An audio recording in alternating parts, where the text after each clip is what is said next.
In this video, I want to get started on the zombies fast walk / running system.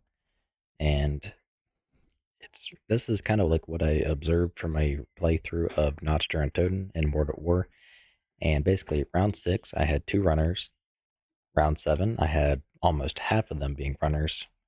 Round 8 seemed like it was close to 75%. And then, round 9 was nearly all runners, and round 10 was all runners. So I ended up making this little formula to kind of get pretty close to that. And I made it to where it scales up with the player count. So the more players you have, in, well, your game, the faster it is going to ramp up to go from, a small amount of runners to a, all running. And then for the fast walkers, similar kind of story, just this is more of a generic kind of, I guess you could say, setup for it. So the idea here is if we are on round 6 or higher and this condition ends up being true, then we want to make it a runner. Otherwise, we want to run this chance of making them a fast walker. And I would like to kind of control this, whole speed. Probably, I'm not really sure where I want to do it. For now, I'm going to do it in the game mode, but I don't know if I'm going to be moving it elsewhere because I kind of like the idea of if there's a custom game mode or something like that, we could make them be, have like super fast running zombies, for example, something like that. Or I guess really slow with a lot of them, something. I'm just kind of spitballing, but that's kind of my idea. So to begin, I'm going to do this after we go ahead and apply all of the zombie, what do you call it? Zombie related ability system data. So we kind of set them up. So here, we need to go ahead and get the round, and that's off of the game state.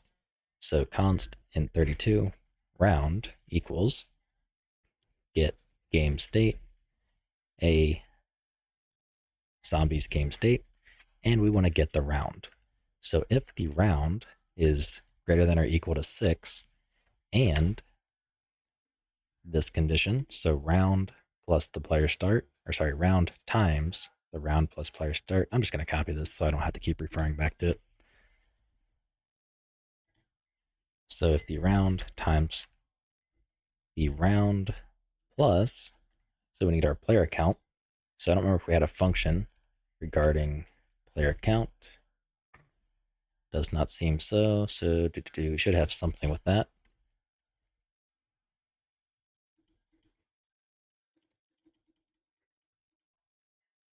So, okay, so that's off of the actual game state as well. So we never actually stored it. So let's go ahead and store the player count. So const int32 player count. So plus player count minus 1. Then we are good to go. So basically, this should yield us I'm trying to think how to word it. So when I experienced round 10 being all runners, once we hit round 10, the value should be at 100%. So this is not the final condition. We want to get a random number between 0 and 100 because that's what this little formula here generates. So the higher the round, the closer to 100 it approaches. And we just want to try and see, okay, is the random number that we get that is between 0 and 100, is it less than the output of this function? If that's the case, then we know we have a runner. So fmath, we want a rand range between 0 and 100. And if this is less than this output, we want to set the movement speed of the zombie. So let's see. And we're just going to make a comment. So this will be our runner. Now let's do an else. So otherwise, we want to run a different formula, and this is going to dictate whether or not the zombies are basically going to be walking at a faster pace. So that's basically round times the round squared. So in our case, we need to go ahead and do basically the exact same thing. So it's kind of like a percentage chance. So else if rand range between 0 and 100 again, is less than round times round squared, then we know that we have a fast walker. So with that out of the way, we want to go ahead and start setting up our zombie. So we have our zombie, and we want to go ahead and just fetch the movement component. So we can do a U character movement component, zombie movement component equals zombie get character movement. And from here, we want to set max, sorry, not set max walk speed. We want to access the walk speed and set that to something like 600. Now, these are values we're going to want to define inside the game mode itself. So let's say 400. So let's go ahead and head over to the game mode header. That's not the game mode header. And expose these to blueprint. So let's grab our U property here, and we'll do a float and call it let's do zombie run speed. And we'll start out at 600.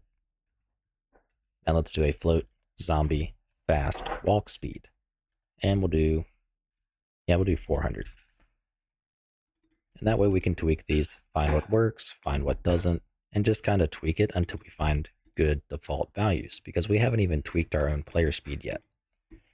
So with this out of the way, let's go ahead and just pretend that this is all true. So I'm going to take this and just,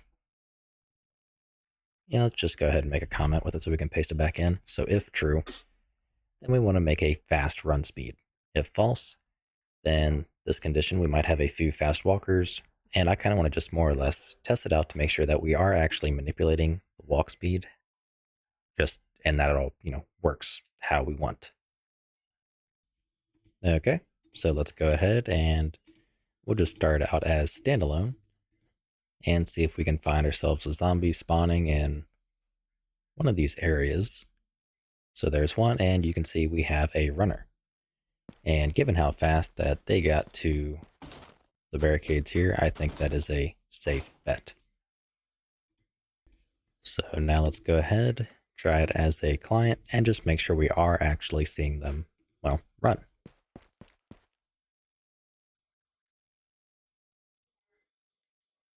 There's one, and he was definitely running. And again, given how fast they got to that barricade, like I had mentioned, it's a safe bet that they are sprinting.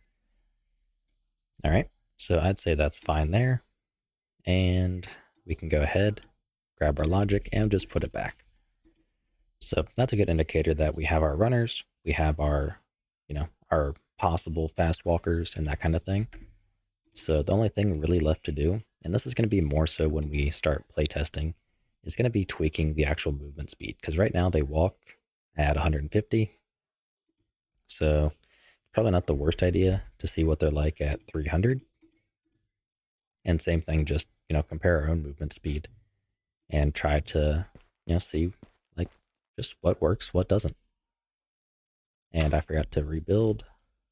So let's run our live coding. And also realize I'm forgetting another spawn point. So I kind of want to add another spawn point over here as well, because why not? So let's take one of these, duplicate, and we'll just have him be we'll just do out of the way down the hill. So from there, that's going to be kind of hard to not be seen, possibly from up there. So we'll just have him be behind the barrier.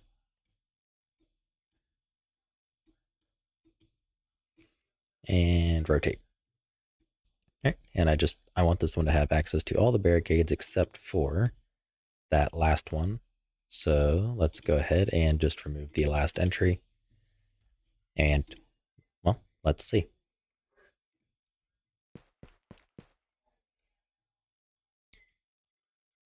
Okay, so that's the 300 speed. And that's a little on the fast side. Oh, that's right, I can't do slow-mo while as a client. So let's just wait for them to get in.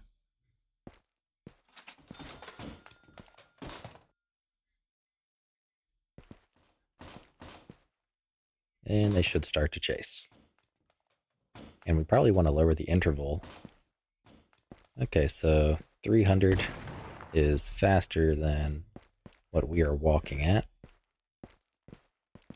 Whoops, and I'm stuck.